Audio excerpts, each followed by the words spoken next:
Hello, everyone, and welcome to the 48th lesson of A Course in Miracles. And as every session, y'all, I am so very excited. I'm so very excited today about our session. So let's get into it. The 48th lesson of A Course in Miracles says, there is nothing to fear. Feel the peace in that statement.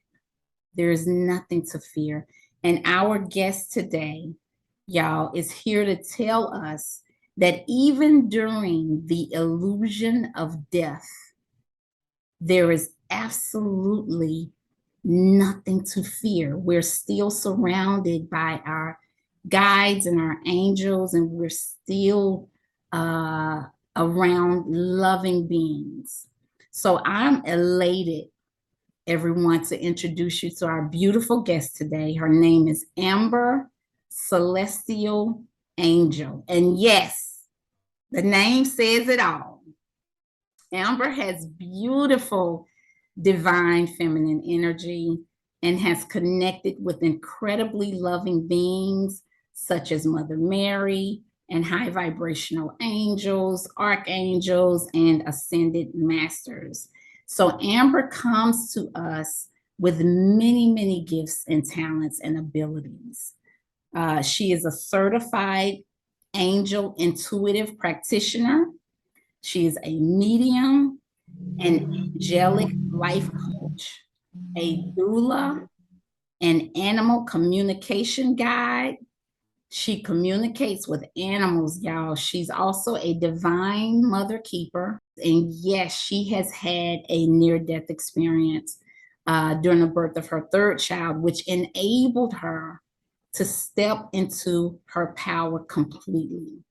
So thank you, Amber, for joining us, and welcome to the sharing group. Thank you for having me. I'm so excited. What a beautiful introduction. Yes, yes, yes. So,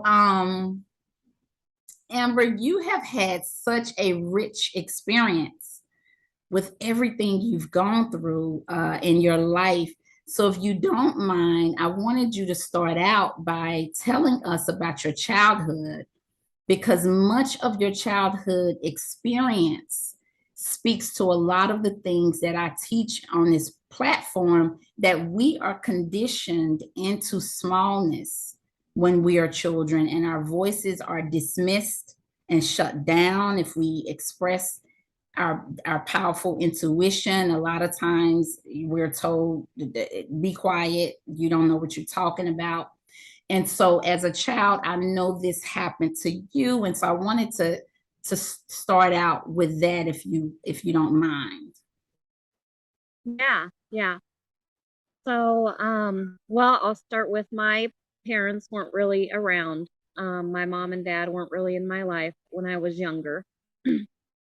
When I was um 12, my mom took custody of me again, and she was trying to stay sober. Like, we lived in a house, well, a couple different houses where it's kind of like a halfway house where they were very religious houses, places we lived at to um, keep her in line, I guess, and be able to have me and my brother. Um, so I had dreams and visions since I can remember, pretty much. But I never expressed it really to my grandma, who I mostly lived with, or my mom, really, because she wasn't really there. But when I ended up living with her and in this Christian community, I really started getting them more.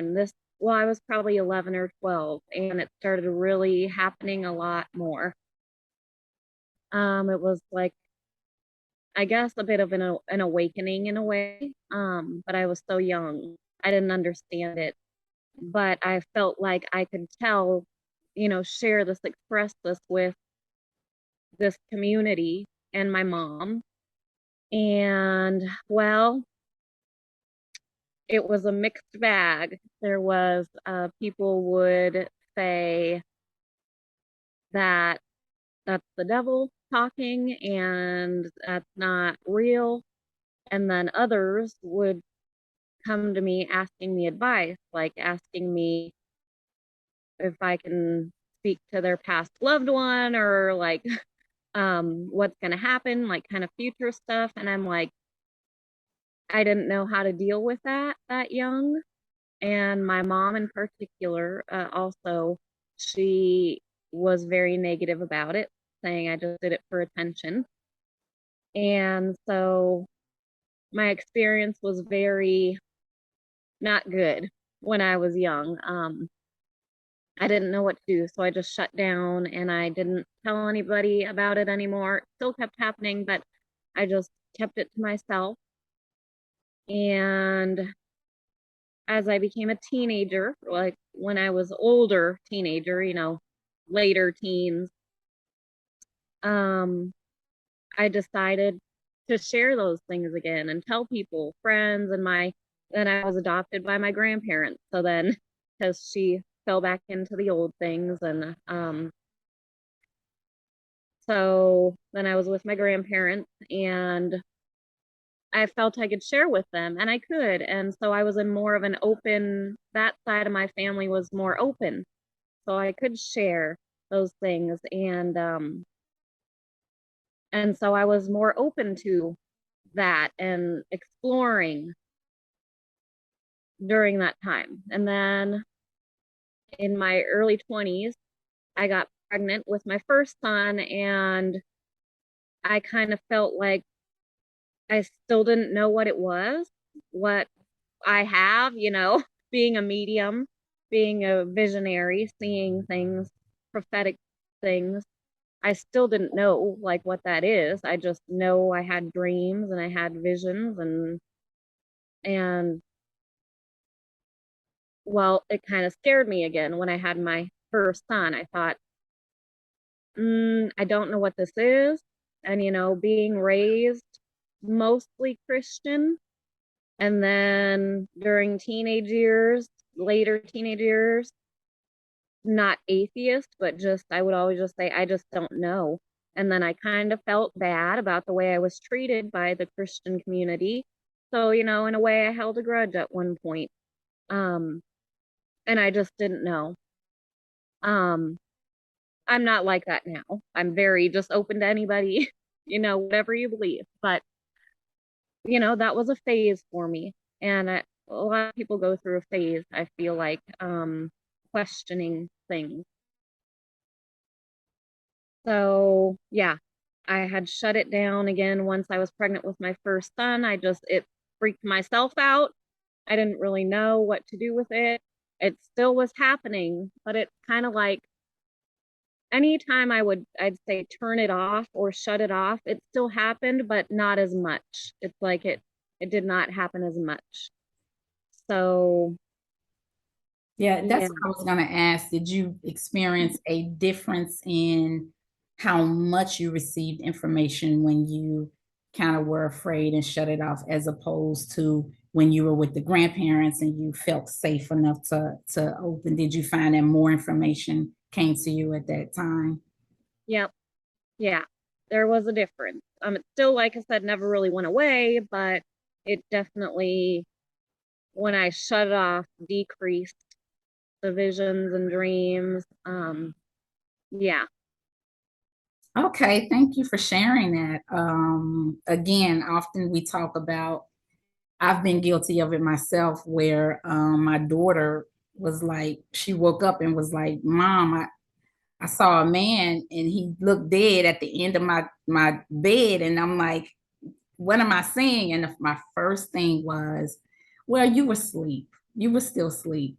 And I was like, oh my gosh, I'm doing the same thing that we talk about don't do. And so I had to go back and say, you know what? You did see that. And don't be afraid, but just not shutting down that intuition that we're born with, that mhm, we are all born with. So, okay, and then so had already had these visions and communication with spirit. So now I think it got really active when you started having your sons, right? Yeah. So, well, my second son. So when I was pregnant with my second son, I just all of a sudden, that was a big activation. All of a sudden, I really started getting these messages. So this was about 5 years ago. And and that's when I started my automatic writing. I didn't know before a place to put all the things that I had seen and experienced. It was just there. But no, this time around with my second son, I was pregnant with him. Yeah, I just grabbed a pen and I'm just like started writing all of whatever information I was given or downloaded with. Mother Mary was one of the first. And being a skeptic and like not knowing what the heck's going on here, like what in the world, how am I all of a sudden like just channeling these messages from saints and archangels who I had no idea about who they even were. I had to look it up. Um, like I really, even in the Christian growing up, I was not familiar with angels really, or archangels especially. But I mean, we didn't really speak much of angels. Of course, maybe a guardian angel you hear of, but not like how I know they are now. So when I'm getting these messages, I had no idea who exactly it was as I'm doing this. And so I'd ask, and you find out that that's very important that you know what you're accepting and what's coming through.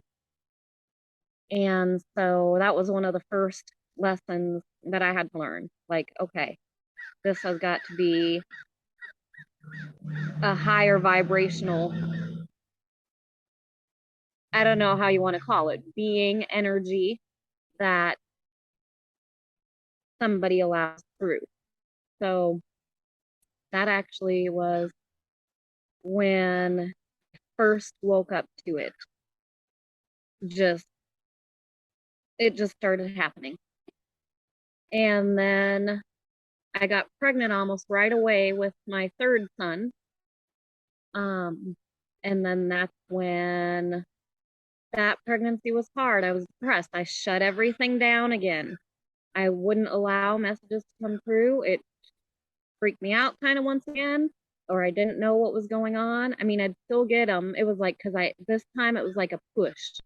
It was very much more pushy, like not pushy in a bad way, but like it was hard to turn it off. And so I was real depressed with my third pregnancy. Then a couple days after I had my son is when I ended up in the hospital, had my near death experience, and I now know my mission and purpose, and I'm like not shutting it off. I'm following it. Yes, and thank you so much for sharing it with us. So whenever you're ready, we would love to hear your journey when you had the third son. Yeah.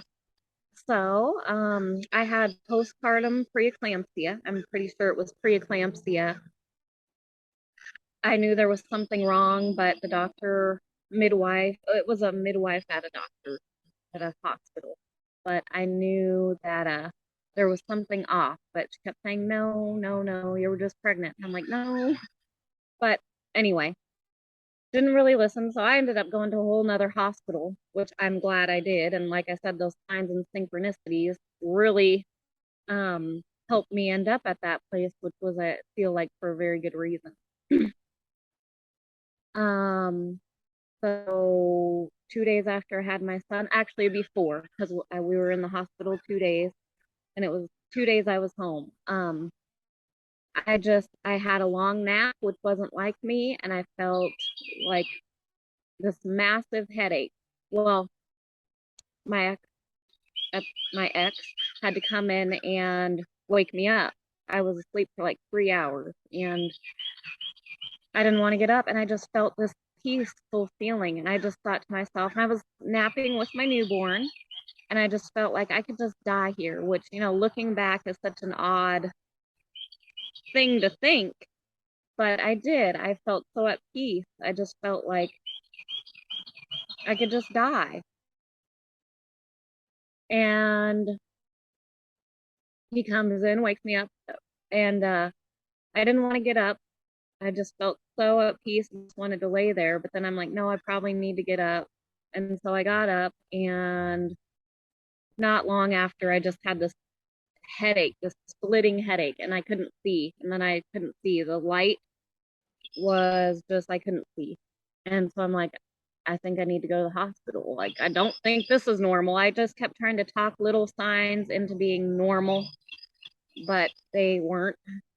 So we go to the hospital. They say you have postpartum preeclampsia. My blood pressure was like 190 over 130, and they started to put the machines to get my blood pressure down. The machines were breaking. My blood pressure wasn't going down, and but all the while I kind of just felt still peaceful. You know, it was they made me feel a little more freaked out, but myself, I felt like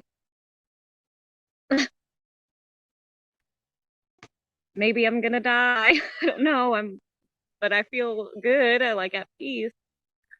Um, and then there's this doctor. I just remember this so well. He comes in and he just like throws on this coat and he's like, "We got to get you on this treatment. If not, you're gonna die, or you'll go into a stroke or have a seizure." And I'm like, normally I'm very standoffish with medicine and things like that. I try not to take much, but I was like, okay, for some reason I feel like I just got to trust you. So, yeah, they put me on this treatment, and as we're going down the hall, they moved me into another room, but as we're going down the hall, I was seeing things, and from understanding now, I'm pretty sure that was the start of, or I was in a seizure or a stroke, but that's all I remember is just seeing these weird little design things. I don't know how you explain it. And then all of a sudden I'm in the room and it's this dark room, no windows, like weird. And they just said we just have to let the treatment go through. Gradually my blood pressure started going down. My ex was with me for a while, and then it was like like 1 in the morning, probably in the middle of the night, you know, and they're like, you should probably get home and go to sleep. She needs to rest too. And they're like, all right, yeah. Um, and so he went home to be with the kids, and I was there, and that's when I felt just, you know, all that peace again. Like, I think I'm ready. I think it's time. And so then I went off into wherever you go, no space, no time place. And I remember the first thing that I saw was they were light beings, and these are the angels. To me, what I saw, um, light, and it's a light, and it's a feeling, and just this feeling of love and peace and acceptance, I guess. Like, it's more of this feeling. So that's why I like to use frequency and vibration when trying to explain the, beings or these things like the angels, see them as light and a loving frequency, vibrational. And also, I saw actually some of his past loved ones, and they were just kind of all in the corner of the room, standing there. And but I was out of my body at this point, so I could like see them out of my body and saw they were there. And I hadn't experienced angels. And I kind of just said like, hi, everyone. But the angels, I was just so like, I just felt held and gravitated toward. So as I'm going into this no space time place, um, it's like they were guiding me or like with me, and Divine Mother Mary. And I didn't even know much about her. I just knew her, the Virgin Mary, right? But I didn't know much about her. But she was saying, I am you, you are me. And it's like in this place that was embodied with her in a way, like she was within me, but guiding me, and these angels, around. And we're going down this no space time place. And I saw these dark images of like just like dark shapes, and which I can't really explain the shapes in human terms, like shadowy, but they weren't like shapes we see here. And it's like I was seeing it on the sidelines or like passing by it. And I just said, well, I'm not going there. Like, and really in this place, I also didn't have many feeling. Like, I didn't have much, like, I wasn't scared of that place. It was like I was neutral in my feeling, but I just said, I'm not going there, just observing it. And then I saw all these beautiful shapes and colors. Like the colors were so vibrant. I can't explain that in human terms either. Just so vibrant and beautiful. And shapes I can't explain either here. But there was a butterfly, and it was very vibrant and big. So I saw a butterfly. And, but other than that, just beautiful colors, shapes all over. And I just thought, wow, that's really beautiful. And this is funny too. This came up, and sometimes I forget when I tell people about this experience. Sometimes I forget this, but I heard the song Humble and Kind by Tim McGraw during my near death experience, which I think it's real weird. I mean, I don't really, it wasn't a song I really knew real well, but it was like it was playing through a radio receiver in a way during this time. Like I could hear it. And I found out later that my ex, I had told him about it. He said, that's really weird because I heard that song playing and it wasn't on the radio. I turned the radio down because it sounded odd to me and I knew it wasn't my radio, and I thought it was somebody else's radio playing it, but I don't know how I heard it so clear. So that's something real weird that happened too. Okay. Now, then at some point, I ended up saying, I think I want to live. If I'm allowed to live, I think I want to live. I do want to see my kids again. I think I want to stay to be with my kids. I love my kids. And so then I saw these, they showed me like visions of them in the future, like at birthdays and just like playing around as they were older. And then I kind of laughed and said, well, okay, if that's what I get, you granted me my wish. I got to see my kids.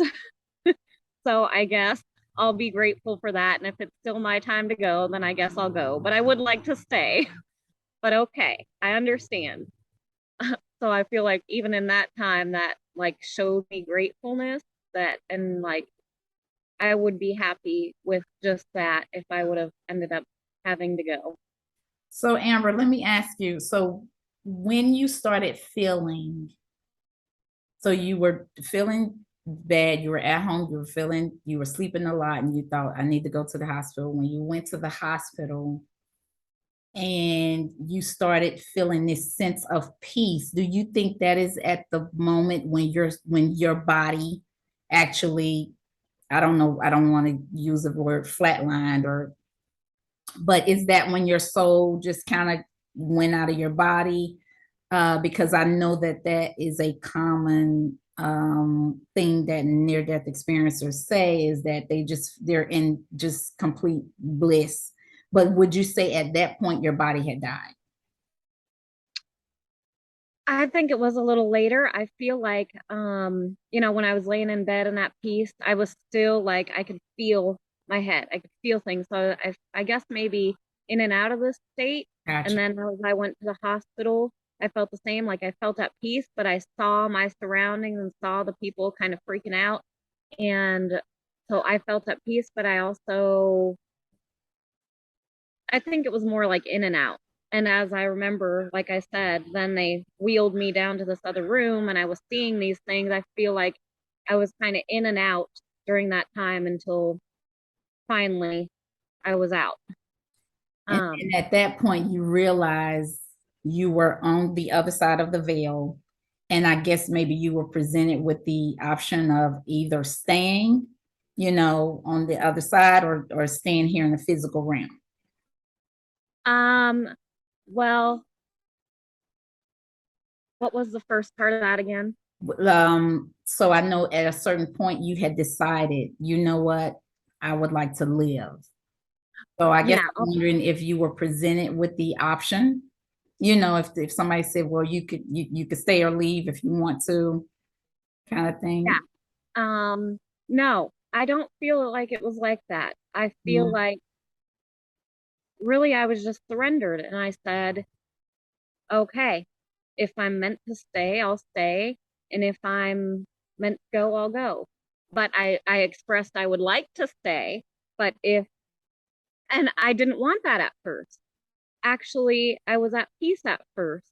Oh, that's what it was when you said, you knew you passed over. I didn't know. Like, until after this, I was like, what the heck happened? Like, I didn't tell I told my ex, but I really kind of kept it in for a little bit.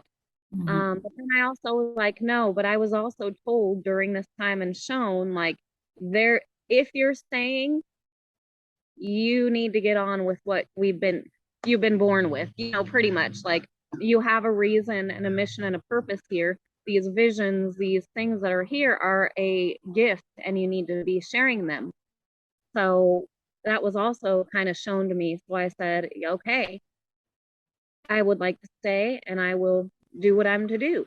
And they kind of let you know, like, hey, this is kind of your mission. Yeah, yeah. Not in so many words, not in so many, Hmm. but just like there's a purpose. Hmm. You have a purpose. Kind of like you know it. We're showing you some things, and we want you to share this. Hmm. I never felt pressured or any feeling of negative feelings, pressure, like you have to, if you're gonna, you have to do this. It was very peaceful, loving, and yeah, well, I'll go into that. So after I saw the kids and I said, okay, that's where I learned gratefulness. I feel like you gave me what I asked for. I got to see the kids. But I ended up some point in this unconditional love and in this place which I call heaven. I was no form, which I didn't have a form anyway, in a way. I guess it was more like a spirit of myself. I don't know, out of body type thing. But in this place, I was nothing. It was like just all this beautiful light, and I was a part of it. And I just had no form. I was just this unconditional love. That's it. And it's so weird to try and put into human words, but I just was this unconditional love. And I just thought I had no thought. I just was that. And then at some point I'm back in my body and I could hear the angels and I see and feel the angels with me. And they were telling me that my brain was bleeding and I needed to heal it. And they were showing me how to heal it. So they were guiding me on how to heal my brain. And that's how they said a lot of things happen in pieces. So, I get this, like, they're training me on healing in a way, but then later on I realize, okay, so this is how you do it, connecting pieces, gathering information, learning more. Then I'm like, okay, so just putting it all together, this is how you do healing work in this way. And just then it's just a whole bunch of learning from there. I had to learn about the angels. Who was that? Who's like, um, what am I to do? Because then there's so many terms in the, like, what do I call myself? you know, Knowing these things that I know now. So yeah, then it was just learning for quite a while. I'm still learning 5 years later, 4 years later. Wow, that was powerful. So while you were on your journey to healing, they actually let you know your brain is bleeding, and now we're gonna show you how to heal yourself. Yeah. When I heard this, it actually reminded me the process that hypnotherapists have when they take a client into a hypnotic state and say, hey, you have a blockage here, or you have an issue here, uh, and they kind of walk them into healing themselves. That's what it reminded me of. So that's powerful. Is there anything else in terms of your journey? I guess once you healed, then you became committed to expressing your truth. Yep. Yep. Since then I thought, I've got stuff to do here, and I just been on a learning journey and doing the work I do. I didn't start doing it till probably about a year after, because I became a certified angel intuitive practitioner. I just tried to learn what everything was, and then where I go from there, because I had to learn my own, like, who are the angels? Who are these messengers? Who are these ones I'm getting messages from? And then also, like, okay, how do I put my healing work out there? And then what can I do? What am I capable of? So then it's just been a whole learning journey. And then you find there's so much more to it, sacred geometry and vibrational frequencies. And there's just so much within all the spiritual realm, I guess, of learning. So I still learn stuff. Amazing, amazing. So now I will open it up to anyone who has a question for Amber. So you could just raise your hand on Zoom if you have a question. I will, while they're gathering up their questions. Amber, I have a question. So you said that you had always been a medium. I know now that the energies are changing and the vibrations are getting higher on the planet, a lot of us are coming into a space where we're more intuitive and we feel things, and we're empaths and those kind of things. What is the difference between being a medium and being psychic, and how did you experience being a medium? Well, I feel like this is even still debatable. I feel like these are terms, still, that not even all the spiritual community or whatever may know, because there's just so many, like, channeling versus mediumship Yes. versus psychic. It's like some people say a medium's this and a channel's this, and others will say it's the opposite, or they're the same. So for me, medium, channel, I use them interchangeably, which is just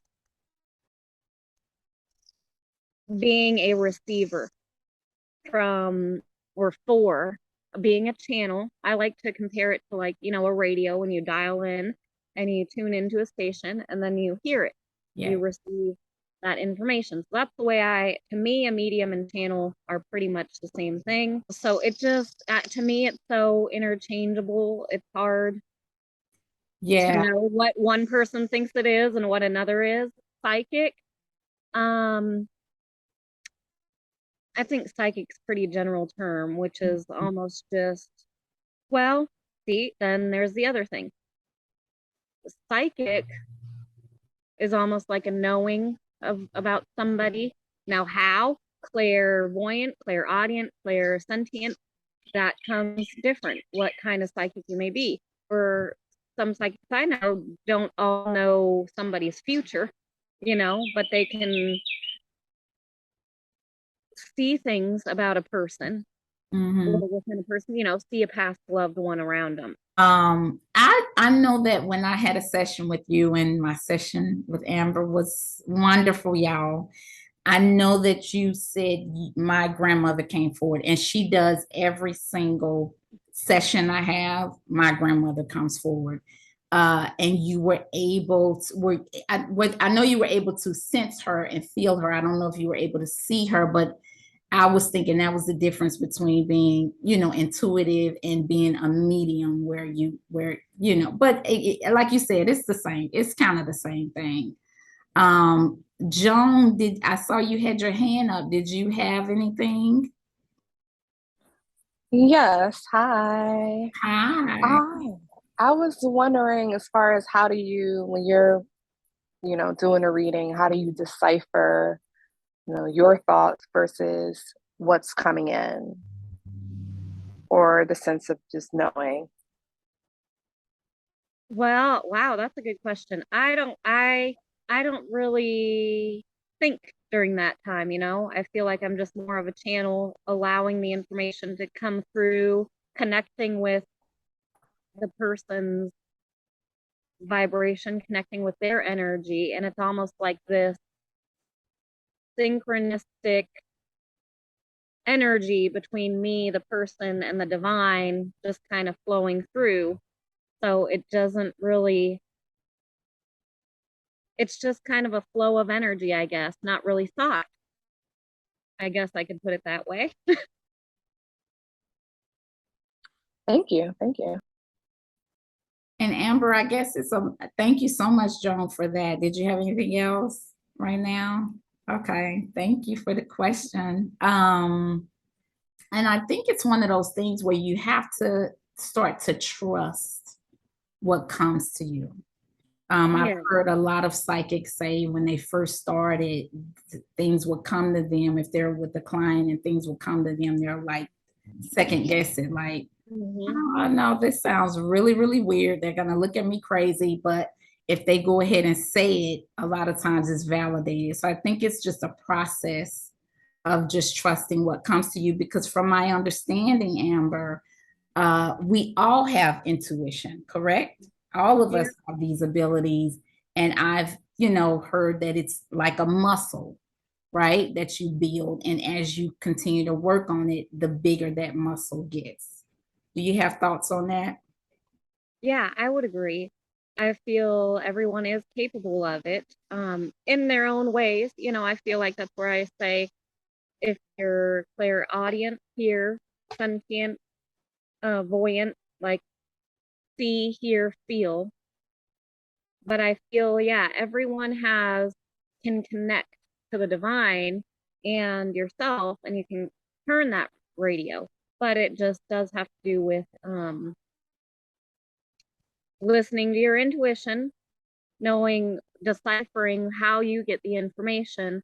Also, this is coming through for them saying, I guess sometimes past lives or traumas also have to do with it.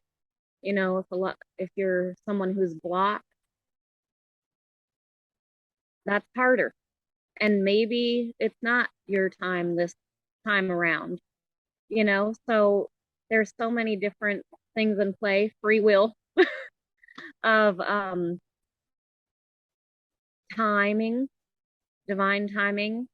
I do feel and have heard that anybody at any time can choose to open that up, but doesn't mean people do. I love the point that you made about past lives having impact, because I do know that a lot of us who are intuitive in past lives, right now the energies are conducive for this, right?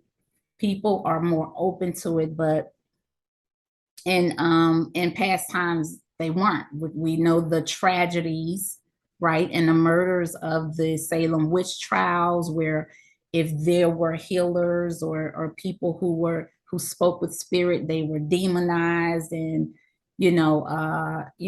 murdered. So those past life traumas do have impact. But I think if there is a big desire, I think that's one of the keys or one of the indicators that they may be your path. A lot of times it's our heart's desire that kind of let us know what our path is. So if anybody else has a question, you don't want to go on, if you don't want to ask live, you can type it in the chat. I'm looking at the chat. Amber, I'm going to ask another question. We've talked a little bit about automatic writing on this channel. And so, for those of you who have not heard about it, automatic writing is a process where you write what spirit is wanting you to write. And so, I've been practicing with it, where I will take a pen and a paper, and I'll write down, God, what messages do you have for me today? And I will go silent and wait for the answer. What I wanted to ask you, Amber, is do you have, because I've heard people say that they can have an energy take over their hand and actually write with them not understanding what they're writing. Or do you hear or kind of know what's coming to you and then decide to write? What is your process? Wow, I'd say it's probably a mix. I just start writing it, but it's also just coming through, and nothing's taking over my body per se. But yes, I hear it, and then it's just, I'm not I can't read it. A lot of the time it's just like scribbled out, and I have to really look at it, and I'm like, okay, so it's just as if somebody is talking in your ear and you're writing it down, but not knowing what you're writing, because you're just writing whatever they're telling you to write, if that makes sense. Yeah, that's kind of the process for me, where it's like I don't necessarily hear it, but impressions come to me, and I write down what comes to me. I understand, Amber, that you are an angelic life coach. What does that mean? What do you do as an angelic life coach? Yeah, so with that, I haven't been doing it as much lately since I've been traveling, but I had a mentorship program, which I will be probably opening up again, but a mentorship program, just learning about the angels. And we would have a group setting where it was kind of like counseling in a way, like people sharing their experiences, sharing what they're going through, and kind of coaching through that. But I would get, receive messages to give to people through the angels, through that vibration. And so it was kind of my own terming, or theirs, I guess, angelic life coaching on, and then that too, like people's gifts. We would focus on what each person brought to the table. So it was kind of like it's kind of a mix of things, finding your way, what you're to do, yet also talking about problems people may be going through, or what visions they had or dreams. And I kind of like, it's interchangeable to me with a way shower. It's kind of the same thing. All right. That sounds interesting. So let us know when you start that process. So Amber, we all have angels, right? Everyone has angels watching over them. Is that correct? Yeah, they're always there. And everyone has guardian angels Yeah. around constantly. Because I've spoken with someone and I talked about her angels, and she was like, I never thought of myself like being worthy of having angels. So can you explain to us? I think it's sometimes it's a little bit foreign to us. Can you explain to us how in a lot of ways that's the purpose of angelic beings, is to kind of help us while we're going through this as courageous souls, going through this process of life in this realm? Yeah. I just I love the angels vibration frequency. It's so healing, and everybody, and this is something that's so important that they are like the best ones for, is like everybody is worthy. The all-seeing compass of unconditional love, and you can call it God, source, great spirit, creator. The unconditional love unconditionally loves everybody. And that's just, and the angels, the heavenly beings, are the best ones to go to, or that will just come to you in your time of need, or you ask for their assistance. To me, they're the healers, like the most loving frequency beings of to go to for healing or to ask for help. But now let me say this, that doesn't mean that they're to be replaced by God or source or great spirit. They're just a messenger. They're just another helper to come through to help guide you, but there's still the bigger picture, right? There's still the bigger source. Mhm. And how do we open up that connection, Amber, with our angelic connection with the angels that are around us? How do we just start talking to them? How would you say we begin that process? Yeah. Ask and you shall receive. Yeah, you just, I would put protection.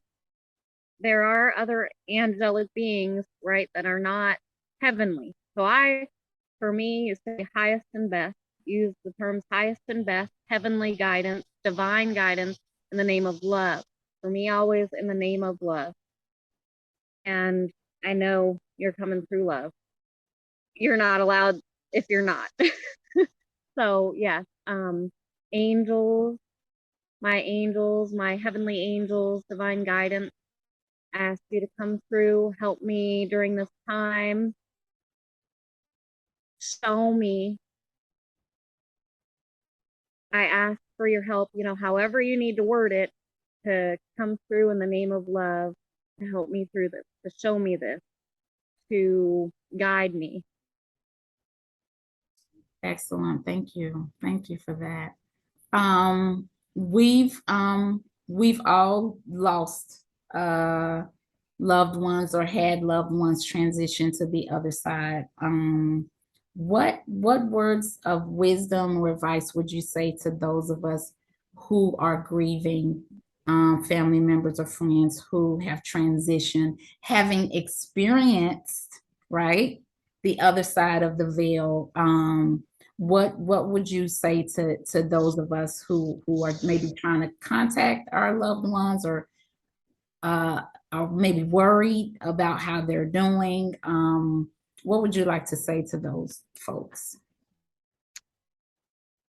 Yeah, that place, heaven, for the unconditional love, they're safe, and they'll bringing this through. This is such a big one that almost every time it comes up. Forgiven. They're all forgiven. Now, they might have to come back and live again and like go through things again because maybe they didn't get it right. But at the end of time, all is forgiven. And some go permanently home when they finally learned it all. And that is actually reflective of this life, right? You could even go into the teachings of Yeshua, heaven on earth. That's where I live, magic land. And to me, bringing that in and living that heaven on earth is a part of finally returning home, being the love, being that love that I experienced and sharing that, being that light and beacon of that. Yes, I've definitely heard that we can't get this lifetime wrong. We're all going to be winners at the end of the day, and that actually there's no judgment. There's a chance for us to review, right, the life that we live, and identify areas that we can improve in, but that's the soul. But there is no judgment from God. And this is a big one because this is something that we're all told growing up that kind of really is a conditioning process to condition us into fear. But there is no judgment waiting on us. No, no. Okay, thank you so much for that. So Amber, we have a few people that are still hanging on. Are you getting any impression? Does Spirit have anything to say to these three beautiful women that are on the line right now? Not to put you on the spot, but Okay, yeah. They're telling me just general message, general, and this has been coming up a lot, and they say it's relevant for this too. Letting go. Letting go, and I'm getting the word detach. Detach. There are some negative people, situations. Just let it go. And okay, maybe it's hard because you may be living with someone or in a relationship or family, something around, I'm feeling, but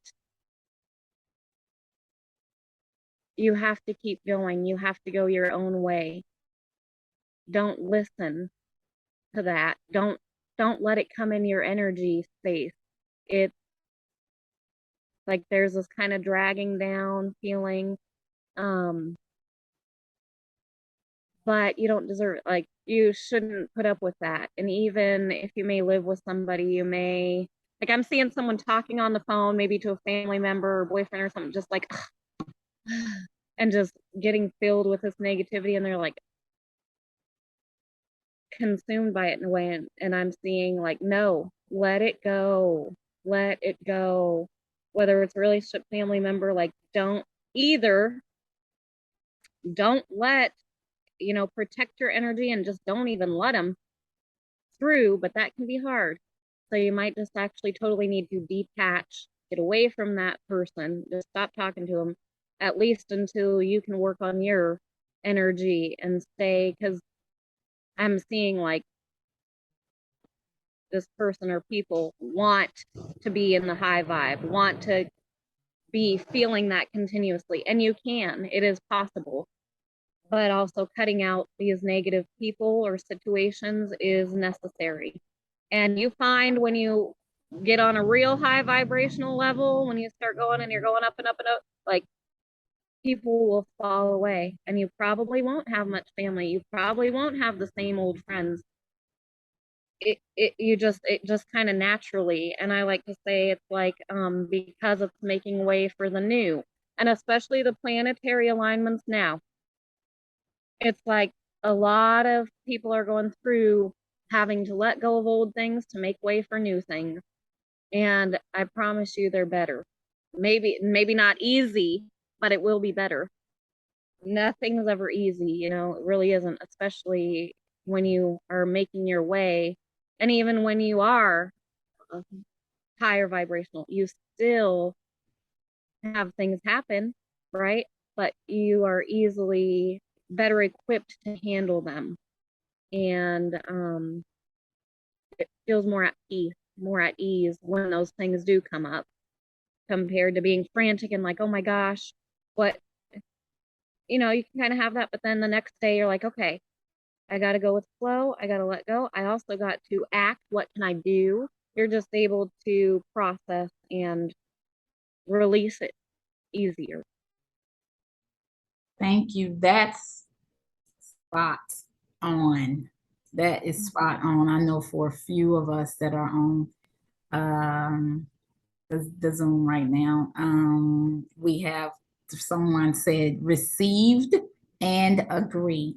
And I love that you made that point, Amber, because I've noticed a lot of people have been experiencing that where they've had to release friendships that they've had for years, relationships that they've been in for years. And I know that a lot of times we go through this mental process of we're thinking, well, did I jump the gun?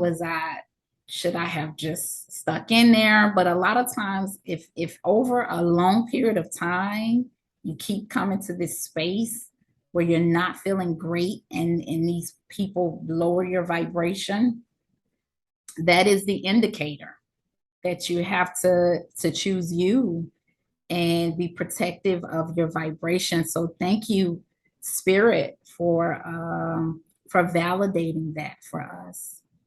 Amber, explain to us your concept of soul groups. This is something that I've heard a lot about, that we reincarnate over and over again with the same group of souls. And, we play different roles so that we can have different experiences, because that's why we come here to experience, right? That which we are. What is your uh, definition or your experience of your knowledge of soul groups? Yeah, it's kind of the same thing I said earlier, like the tribe, soulmates, like soulmates are part of your soul group, and or tribe, you know, star family. Like I said, it's kind of, to me, all interchangeable. It's the same thing, just souls that know each other, souls that have stayed together. And I don't know if we all reincarnate at the same time every time. That I'm not sure, but you know, you feel it, you know, you just feel, you know, Yes. person or the soul. It really comes through the soul, you know. Yeah. There's a level of familiarity, like you said, a feeling of home. Like you just met that person, but there's a resonance there. Um, okay, that's so cool. That is so cool. I love the layers that we are. We have a question from Brittany. Hey, Brittany. Oh, sorry. Hello. Oh, you can't see me. Sorry. Hi. Thanks for coming in and being a guest speaker for us. Um, I had a question. I feel that I've been going through cycles in my life where the things I've been going through have been since childhood, and I've been struggling with them quite a bit. I want to know, is there any advice you can give to maybe things that you've been going through that have come from past lifetimes, and how you'd be able to address those like core beliefs that aren't serving? Oh, yeah. A lot of the time people don't understand. Like people around you don't understand. Um, and it's hard to let go of something we've been conditioned with. But you know, like in your heart and soul, you feel this, but then people around don't understand. But it's really, I keep hearing and seeing like finding your true self and your authenticity and standing in that, owning that power. But I don't want to say power in a powerful way, but standing in your own, standing up for yourself, um, in your true, authentic self. And I'm seeing like just gathering these pieces from the past, um, almost like a puzzle, and they fit together. And then each little piece grows you more into your self, into your authentic self, and including healing from childhood wounds, trauma. And there's nothing we can do about everyone around us, the people around us. They may never admit anything they did. They may never, if they think you did something wrong or bad, may never forgive you. You may never get their approval. And it doesn't matter. It's just, that really doesn't matter. You don't have to, but it's the advice or guidance to just still do you and find and be your authentic self, no matter how they want to judge you or how they want to perceive you. That's them, not you. Thank you so much. Will I be able to ask one more question? Absolutely. When you speak of living in your authentic self, this is something that I struggle with a lot and I feel quite self-conscious about. What advice would you give, like I know you said, you first experienced your gifts and you brought it to the Christian community and that was kind of rejected. How were you able to feel comfortable still going out and being who you are or who you truly are? Yeah, I wasn't at first. It had to take me a while. And that's where I feel they kind of brought that up, maybe for that reason. As you find more of yourself and put those pieces together and know who you are and accept who you are, then really what others think or feel about it really don't matter. I mean, it just, I probably look weird to some people and I'm like, oh well, I am who I am. And but to me, that was one of my biggest struggles. That was my biggest one. That's why from the time I was 12 and except that little teenage window, that I couldn't tell anybody about it or didn't feel safe to, because I felt judged. I felt misunderstood. I felt like people might think I'm crazy, and those were all thoughts and things that came up. And then even after my near-death experience, I was definitely more like, okay, I'm doing this. I had the confidence, like I knew I had the angels, all these, my guides here with me, and I know what I experienced was real. So it was like, I felt comfortable in that truth, but getting out there and still sharing with people and still end up doing the work that I do, it still, at least comfort wise and confidence wise, took me a while to finally just release what other people might think of me or the judgment. It really was just like, I am who I am, take it or leave it. And I guess just, oh well, there's nothing I can really do. Yeah, it's them and their judgment. Amber, which angel, thank you so much, Brittany. While Brittany's on, which angel specifically or archangel can Brittany reach out to and talk to in terms of help with that stepping into her power, asserting herself, regardless or any of us asserting our power, regardless of who's around us, regardless of who's critical of us. I know Archangel Michael is powerful with his sword, but do you have any specific angels that Brittany that you would encourage her to rely on in terms of that? Yeah, a few things. Archangel Gabriel is good. Help with that. Archangel Chamuel. A lot of solar plexus heart is what usually that kind of thing has to do with. So solar plexus and heart. And then citrine's a good stone. And honestly, for like any type of just comfort, the angels are always like that, but I mean, just comfort in general and just this feeling of peace and comfort.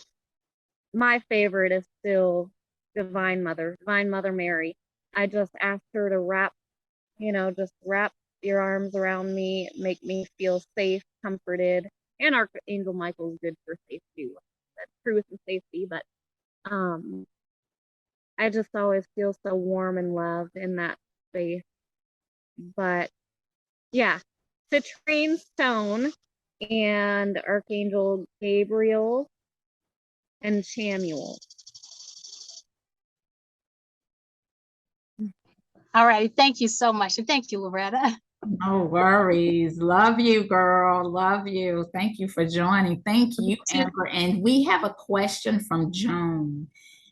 Joan has her hand raised. Hey, Joan. Yes. Hi. So, when it comes to like the work, I do feel like we all have a purpose to do a certain level of work to continue to raise our vibration and the whole love and light thing. Um, when you have a desire for something, to experience something, and because you're not experiencing that desire at this moment, in what ways are you able to bring peace to yourself?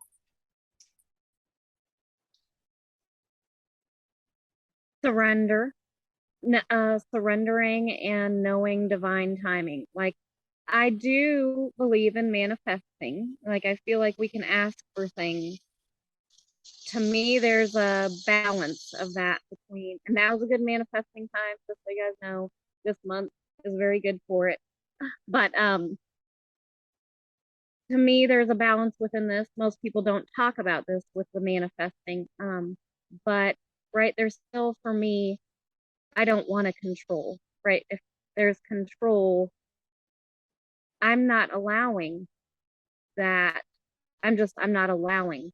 So when I manifest, I also say, but in your timing, yes, I desire this. I would like this, manifest this, but in the divine timing, and I surrender to when, how, what, all those things, it comes. I just ask. And if it's not in my cards, okay. But if it's neutral and doesn't make a difference, which usually it doesn't, then I just ask for that, and I'm open to receive however it's going to come. And in the right timing, divine timing of when the best timing is for that to happen and come. So I hope that answered. Yes, it does. Thank you. Yep. Thank you so much for that, Joan. Before we close out, I wanted to ask you, Amber, is there anything you would like to share with the audience? Any services that you would like to highlight that you offer? You want to talk about your website before we close out? And any way to contact you? Yeah. So, yeah, it was nice being here. Thank you all. Thank you. Yes, I do healing sessions, kind of a mix of reading, healing, and that's on my website, ambercelestialangel.com. And also do animal healing or animal guidance. like looking into totems and that kind of thing. But um, yeah, and with the healing readings, I use the angels, that kind of source to come through and bring messages. And like I said, I do have a mentorship program, but that's on hold right now, and my online course is kind of on hold. I do plan on getting at least the mentorship back up, but I'm just not sure when yet. That kind of goes day by day. So, but I'm definitely still open for sessions, and my email, amber@ambercelestialangel.com. Thank you so much. It has been an absolute pleasure, Amber, having you on. And I wanted to let everyone know I had a session with Amber because, you know, I'm a session junkie. Okay. Anybody giving out sessions, I'm going to take it. And it was absolutely beautiful. And what was most impactful to me was the automatic writing. It was as if the angels were talking directly to, like, everything that I had been feeling in my heart. They had her right. And so I'm being guided to say, as the energies of this planet continues to change and evolve, there will be structures that will fall away. And so it is important that we are intentional about where we pour our resources and our energies into. The industries you support today, the systems you back with your time, your money, and energy into today is going to be what will be sustained tomorrow. So what are you pouring your monies into, your energy into? What systems are you backing? Do you support local farmers or co-ops at all? Or do you give all the money to the grocery store? As the food systems continue to be disrupted, the local farmers are a better investment. And I talk about this because I wanted to emphasize, and Spirit wanted me to emphasize, support small businesses. Don't just give all your money to big businesses. Is there someone in your community who teaches guitar lessons, or support the college student who can tutor your school-age kids? Support locally. And if you see any light workers on this channel or any other channels that resonate with you, invest in that which you wish to have more of. It is an investment. It is an investment. So those things that we give our money to, we don't see it as investments, but it is.